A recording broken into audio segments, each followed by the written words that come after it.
Chapter 17. Appa didn't say much after hanging up the phone. He simply stood in place. His breath sounded like there was a terrible weight on his chest. With tears in his eyes, he finally coughed to clear his throat.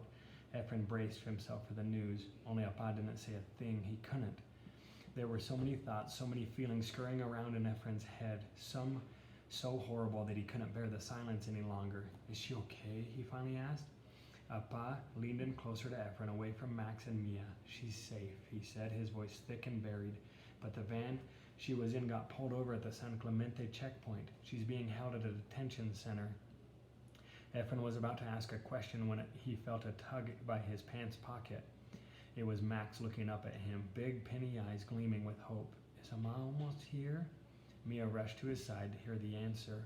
Efren's throat swelled and choked him in a way he had never felt before. His mind flashed backward and forward all at once. He thought about Lalo watching his daughter grow up from behind a fence and imagined Max and Mia trying to squeeze their little arms through the fence just to hold hands with Amma again. Efren darted his teary eyes in the opposite direction and sucked in a breath. He wanted to be strong, wanted to pull himself together for Max, for Mia, but he couldn't find the strength. That's when Appa went down on one knee, first gently resting one hand on Max's shoulder, then another on Mia's. "Mijo, your Amma loves you too."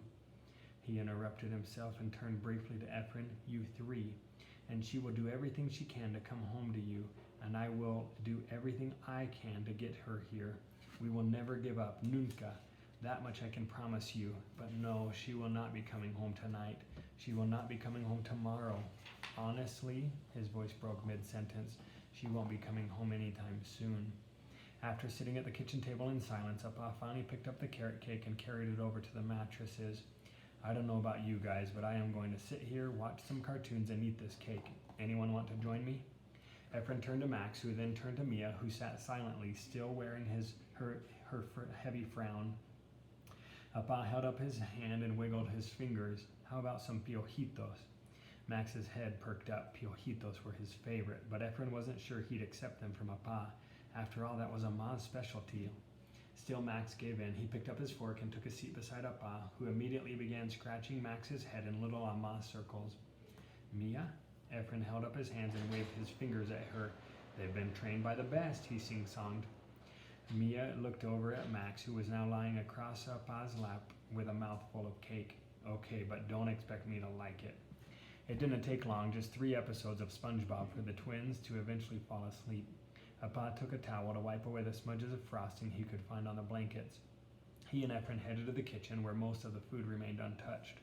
"Such a waste, huh, Appa?" Appa didn't hear. His mind seemed to be on something much more pressing. "Mijo, I don't have a right to ask this of you. It's supposed to be my job. But could you continue taking the twins to school and picking them up?" Efren lowered his head. "Appa, we are going to try again, right? Maybe with a different coyote? I can start collecting water bottles and taking them to the recycling center. Maybe I can—" "Mijo," Appa interrupted, his eyes as red as Efren had ever seen them. "Your Amma is being detained. I don't know what's going to happen."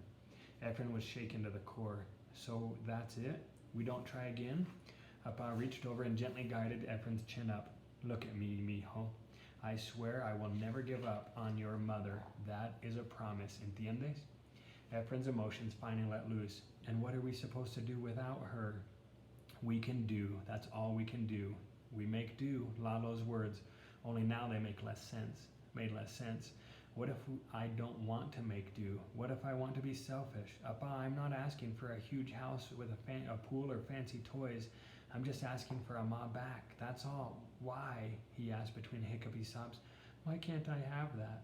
Appa wrapped his arm around him. "I know, mijo.